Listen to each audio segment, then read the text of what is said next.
and I'm Maria Shakil. It's a prestige battle for the Congress, a battle which the grand old party must win. We are talking about Wayanad.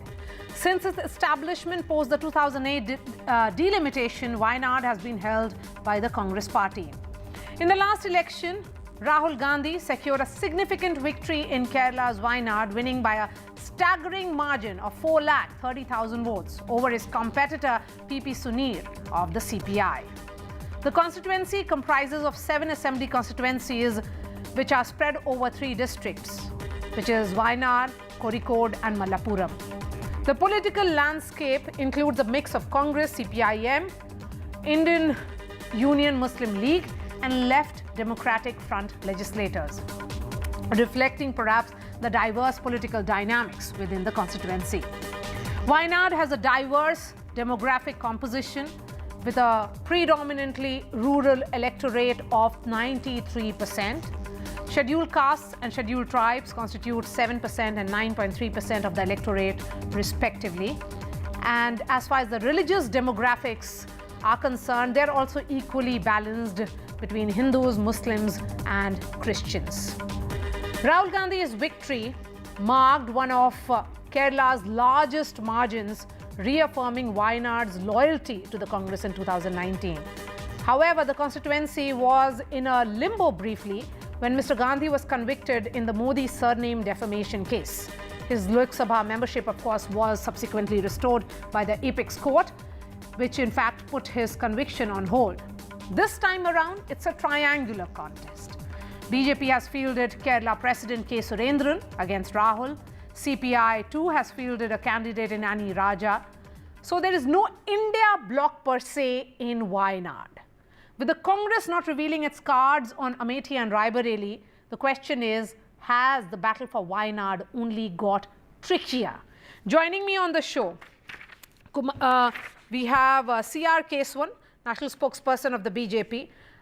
Dr. Kango is National Secretariat member of CPI, Amitabh Tiwari, political strategist, and Dr. Shama Mohammed, representing the Congress. I'm going to begin with you, Amitabh Tiwari.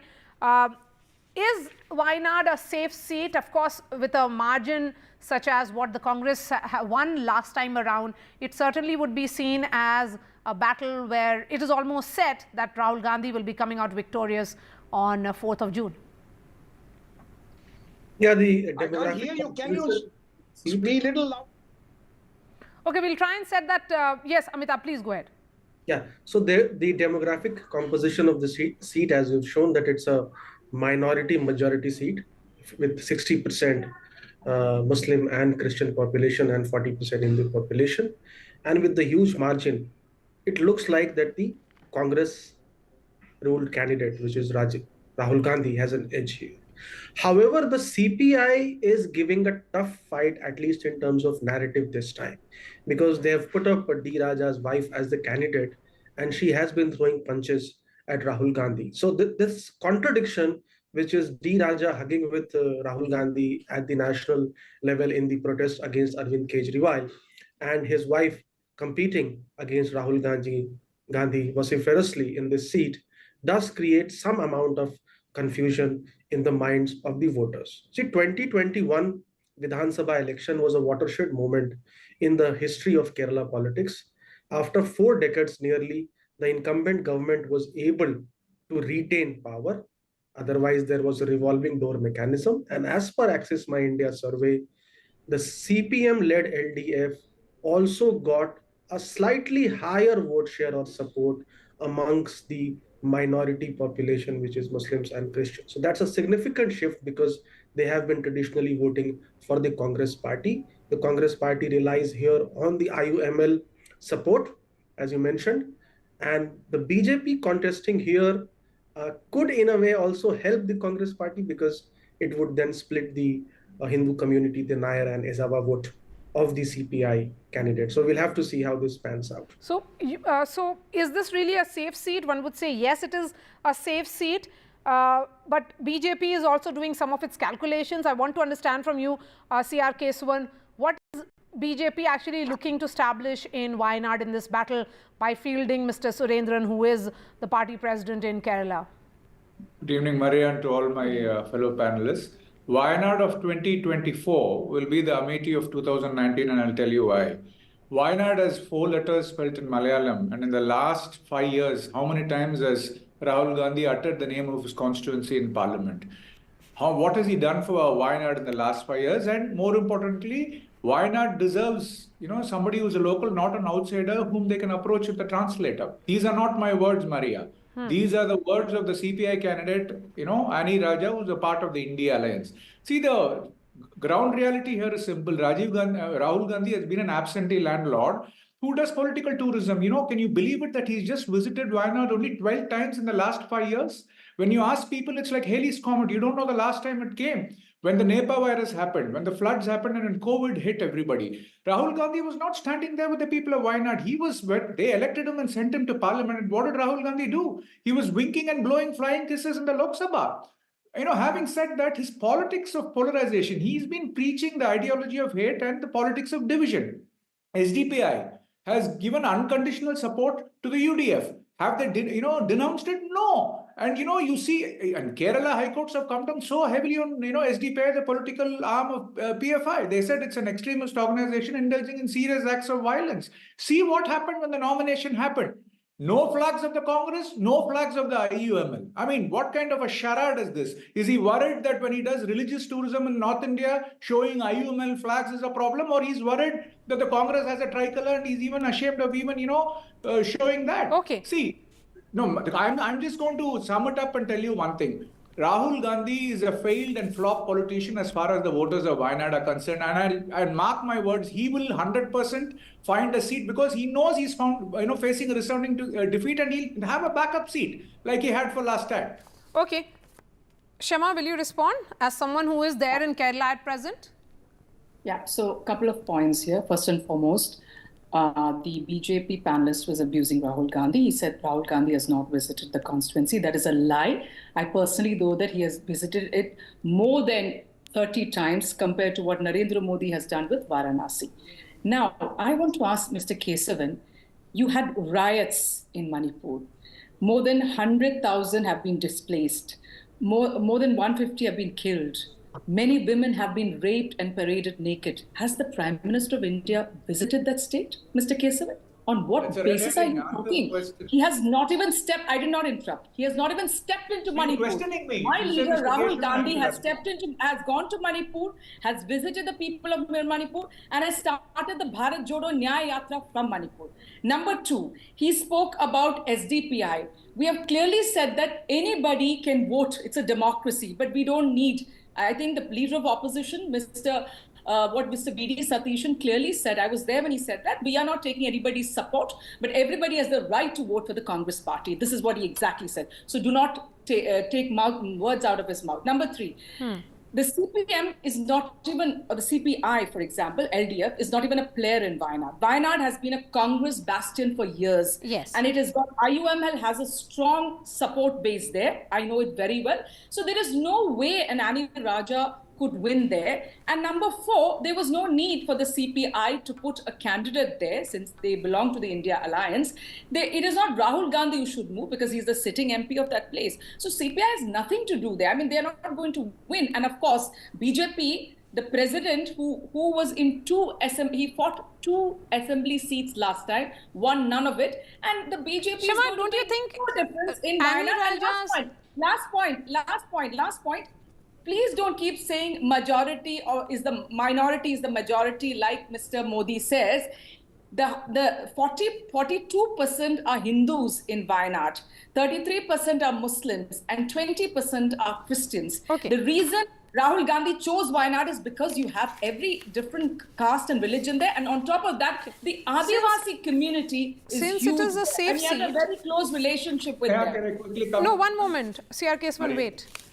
Shema, since it is a safe seat for the Congress, I would say that it is a bastion because since 2009, the Congress has been winning it post delimitation of 2008. But the question then largely is then what is stopping the Congress party from declaring the candidates of Amethi and Raebareli as well? Because there is this sense that perhaps on 26th, Wayanad along with 19 other constituencies of Kerala will go to polls, and thereafter they will make the announcement because Amethi comes only in the 5th phase. So what difference does it make whether we make it before or after? We want to decide, since it's coming on the fifth phase. There are a lot of candidates of the Bharatiya Janata Party, which are in the fifth phase, have not been declared. So it is our wish. We are not going to be prodded by the Bharatiya Janata Party or Smriti Irani. Oh, you have to, we will not. If Smriti Irani says to decide, we will never. Okay. We will do it after Dr. 26. Congo, Nobody dare Dr. tell Congo, us when shouldn't we it will have been a united candidate. India bloc versus the BJP in Wayanad as well? Why is the CPI contesting at all? As Shama says, you know, that they are fighting a losing battle, but in that effort to fight a losing battle or be in the contest, they are only playing a spoiled sport to the sitting MP. See, let me be very clear that in Kerala, LDF is the ruling party. And the fight is between LDF and UDF, led by Congress, and LDF is led by CPI. So in the bargain, LDF has given 4 seats to CPI, and Wayanad is one of the important seats. We were the first to declare Annie Raja as a candidate, and Rahul Gandhi's candidacy was declared after that. So it is not that Annie Raja is contesting against Rahul Gandhi. She is contesting against UDF, whoever is the candidate. See, each party has the right to give a candidate who has a winning chance. And we are confident that Annie Raja will go have a better performance, and definitely in like 2004 we will win this set. But Another Dr. thing Congo, which I would like to mention No, is, I agree that in Kerala it is about LDF versus UDF. But are you not concerned that even in this battle between UDF and LDF, it could be advantage BJP? See, BJP has no place if UDF and LDF fight in Kerala. BJP cannot make any entry. So let us be very clear that there is no scope for BJP to enter into the fray. And therefore, this strategy is very important, that UDF and LDF fight against each other in Kerala. Because Kerala, left in Kerala is very important. Please remember, RSS, an organization which is the mother of BJP, considers left as the enemy number 1. So the victory of left in Kerala is definitely a defeat of BJP all India. In 2004, 19 candidates of left had won, and UPA 1 was formed. It was led by Manmohan Singh from Congress. We did not oppose it. We supported from outside. And a lot of good laws were passed, a lot of good actions were taken, which even Congress knows. And therefore, whether it is the left or the Congress, whoever wins in Kerala, BJP has no place there. And therefore, this is a clear so it's fight. a bipolar contest, And the left in Kerala has to win if we want to defeat BJP at the national level. Mr. Keswan, one would say that, you know, looking at multiple elections which have happened in recent years, despite you winning India in 2014 and 2019, your performance in Kerala has been dismal. Arya, first thing, I would like to paraphrase what our state president, Mr. Surendran, said. Wild elephants have visited Wayanad more than Rahul Gandhi. Having said that, coming back to your question, see, what did you say about the Northeast? You said, oh, it's a, you know, it's a Christian minority. BJP is persona non grata. What happened? BJP is the dominant party in government across the northeastern states. Take West Bengal.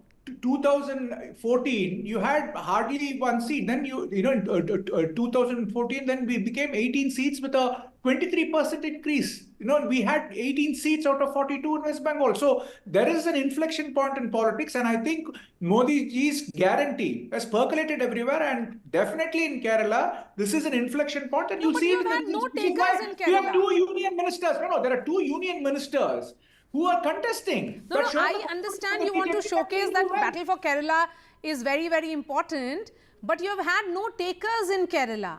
And Dr. Kanko is right when he says that they have tried to, by making it Annie Raja versus Rahul Gandhi, they have made it. The result of 2019 in West Bengal when we increased our vote share to 40% and won 18 seats. No, you said, it is going to be a linear growth. That's not how it works in politics. And I think Kerala and the south of India, you will see a marked change in the results. Okay, so you have hope, but then the BJP, that is the way they have approached all elections, even in the assembly elections last time around.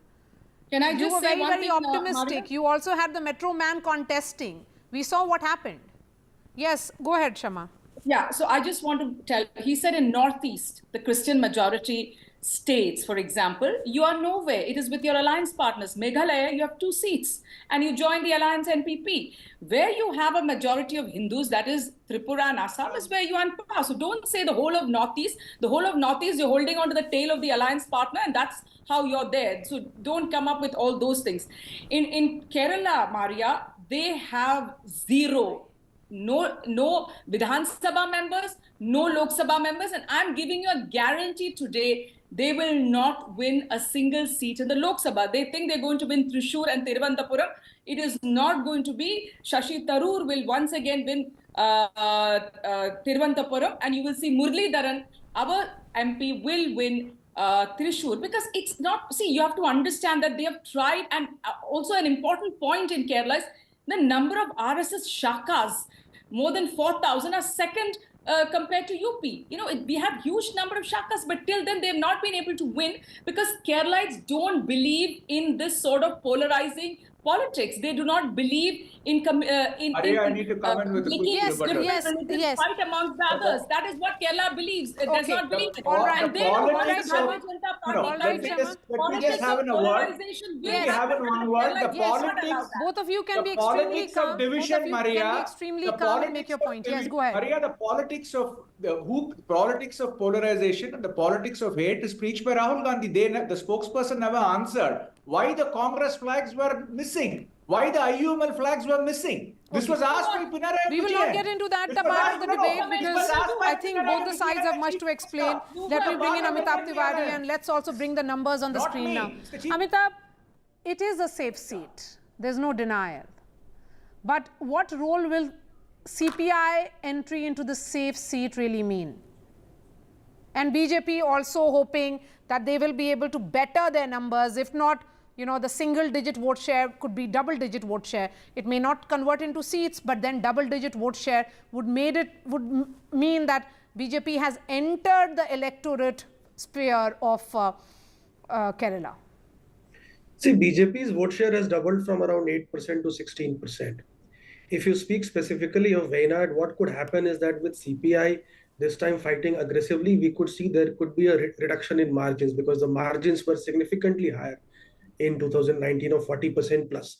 See, why has BJP not been able to make a dent here is that we have to see that the first non-Congress chief minister in India was installed in Kerala.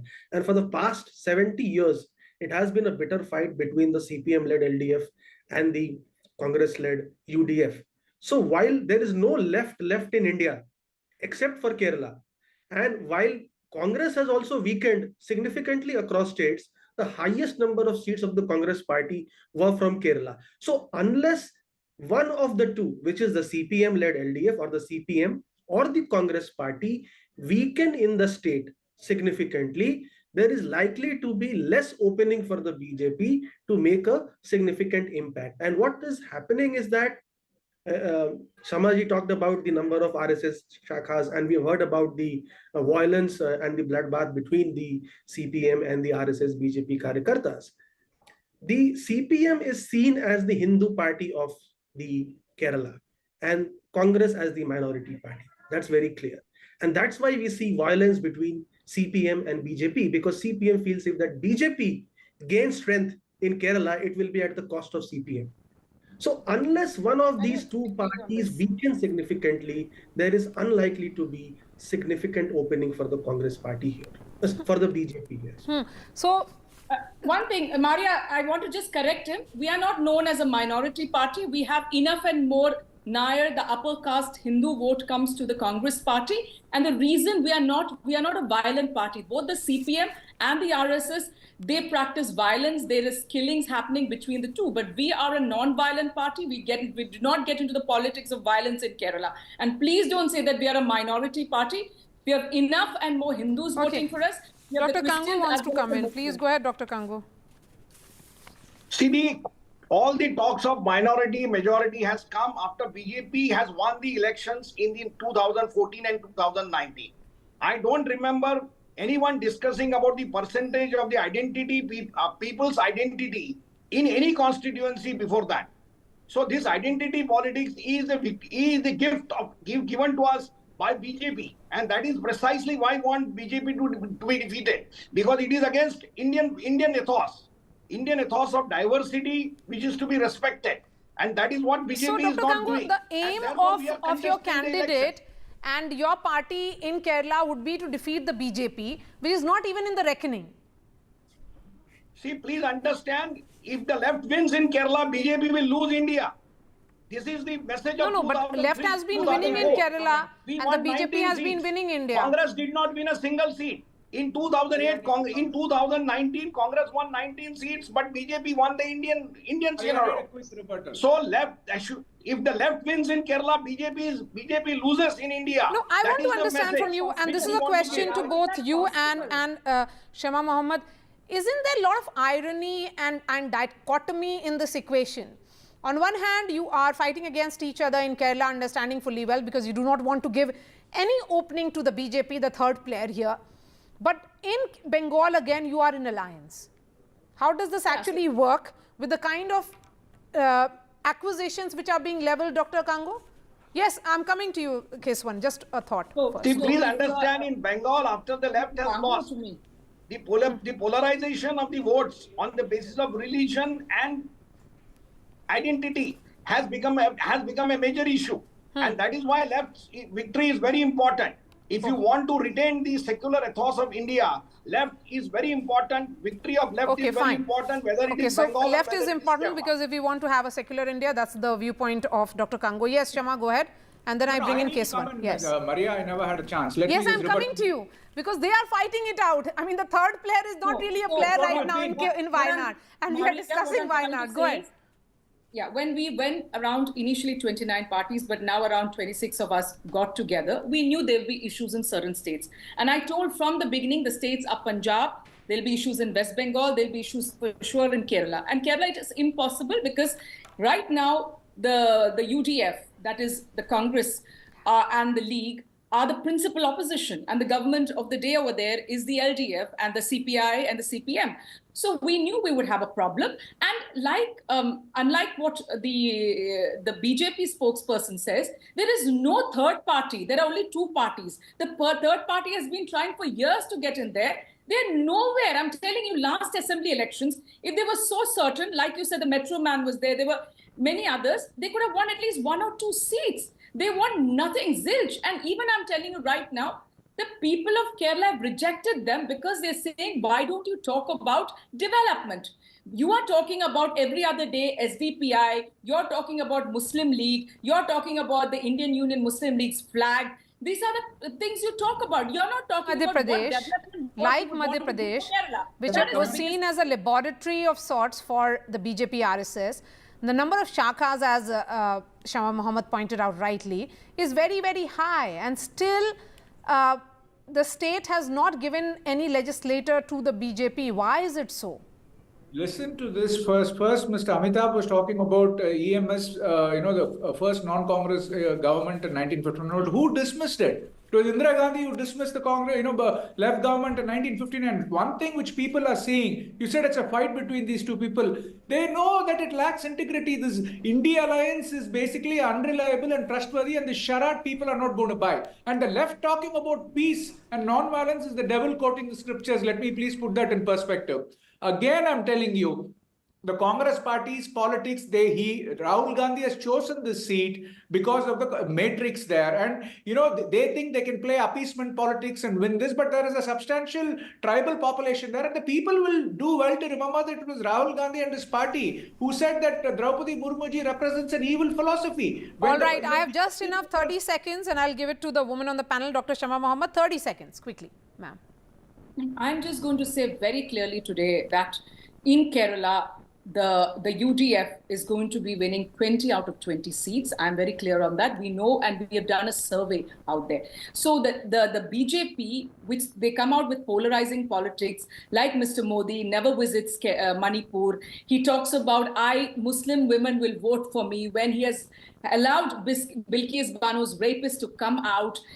He's not listened to the women wrestlers. So the victory in Kerala will be of the UDF, and there will be no third party. There will be the Okay, UDF. so it will and be the always LDF. But there LDF will be versus no whether UDF, it will be and let's see zero how it again really for plays out. separatism. Shema Mohammed, appreciate your time. Amitabh Tiwari, Dr. Kango, and CR Keswan.